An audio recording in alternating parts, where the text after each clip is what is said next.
Hey guys, this is Abhishek from GadgetsToUse.com, and today we are going to do the full review of Infocus Bingo 21, which has been recently launched for a price of approximately 5,500 rupees. So this is an affordable Android phone which comes to you for that particular price. In this review, we are going to talk about the build quality, design and all other things which may matter to you in case you plan to buy this phone. So let's start with the build quality and design first of all. And starting with that, I would like to say that the build quality on this phone is good but not great for the price. It is majorly made of plastic, and you have got plastic on the edges, you have got plastic on the back side as well, although you have got a nice texture over there at the back side which will give you a very nice grip as well on the phone once you hold it. This phone is also good for one-handed usage. It is not very heavy as well. In terms of thickness, it is fairly thick at 10.8 millimeter, which does make this phone slightly thick for day-to-day usage, but you can always get used to it. So in terms of the build quality, it is not great, but in terms of the overall look and feel,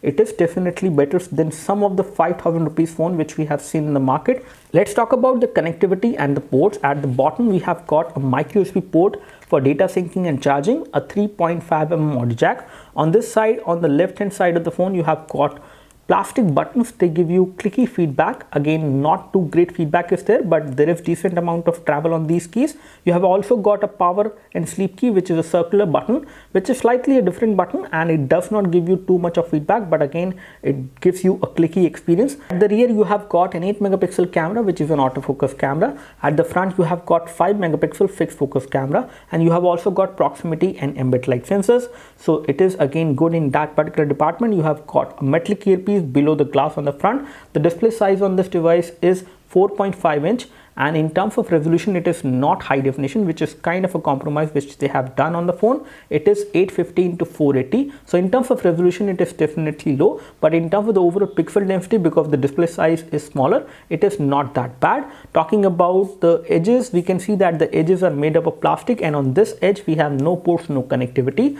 At the back side, you can see that we have a rear back panel which is made up of plastic, and it is made up of thin quality of plastic overall. And that's how the back side actually look like. The back side has got a battery. So once you remove the back cover, you can see that we have a 2300 milliampere battery, and you have got the loudspeaker over there at the back side as well, which is again not very loud but decently loud for a phone like this. And we have got the SIM card slot which will take micro SIM. Both of these SIM card will support 4G as well, and you do have support for micro SD memory card as well to expand the storage. So in terms of connectivity, this phone is good for the price, if not great. Let's talk display. It has got a 4.5 inch non-high definition display panel. It is a TF display, and in terms of viewing angles, it is good in indoor. Outdoor visibility of the display is not great. In terms of the color temperature, you can adjust the color temperature and you can change the color tone of the display, and that is a good thing for a device like this which comes for such an affordable price. Apart from that, if we talk about the display size is good enough to be used with one hand,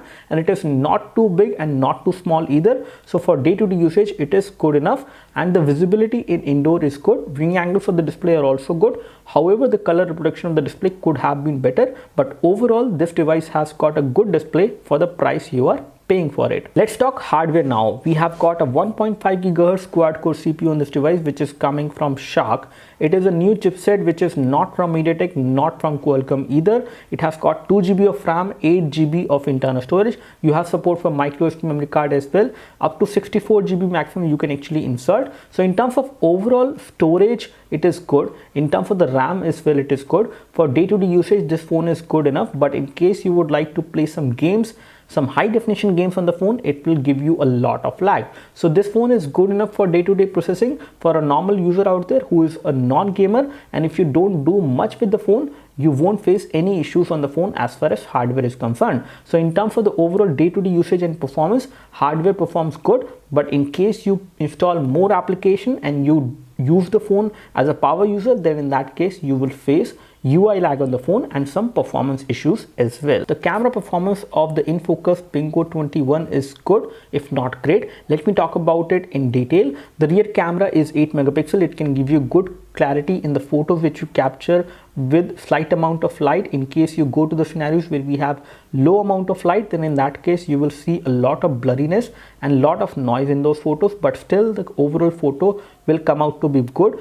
However, the color production in the photos could have been better as per what we have seen as far as the results from the rear camera is concerned. So rear camera is good for the price, if not great for the price. Let's talk about front camera now. The front camera is 5 megapixel. Both the rear and front camera has got LED flash so that you can take photos in low light as well. However, these photos, when you take them with flash, does not look very good. They actually seem to be very much overexposed at times and they are not very much clear, but that's how it is.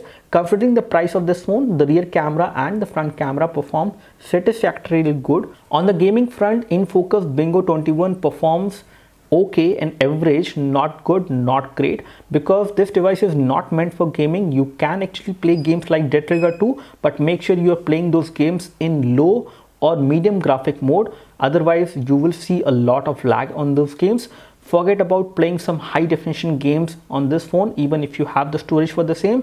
However, when it comes to the casual games like Subway Surfer and Frontline Commando D-Day as well, you can play these games on low graphic settings on this phone, and again you won't face any issues. But overall gaming performance of this device is average, but that is how it is. For the price, there is a compromise on this phone, and this phone is definitely not for people who are taking this one especially for the gaming requirement. Talking about the software of Infocus Bingo 21, it is good. It has been customized to run on this hardware smoothly. There is no issue with the software. The software is smooth and responsive most of the time. Unless you do some heavy processing on the phone, you won't face any kind of lag, which is definitely good for a device like this. You can expect around 1 day of battery backup from the Infocus Bingo 21, which is good for a device like this, which has got not a very small display, but considering the amount of battery they have given, it can easily last for 1 day with basic to moderate usage. So let me mention some of the cons of this device, and one of the major cons of this device has to be the display quality.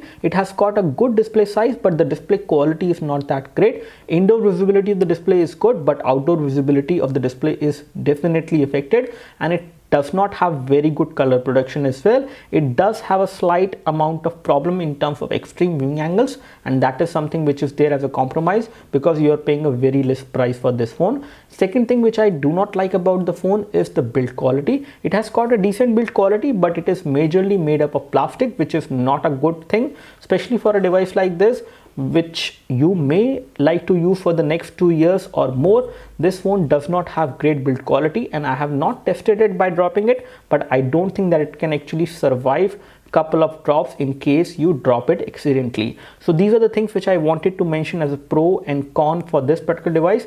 This is all we have in this video. In case you have any queries and questions for the Infocus Bingo 21, please leave your queries and questions in the comment section below.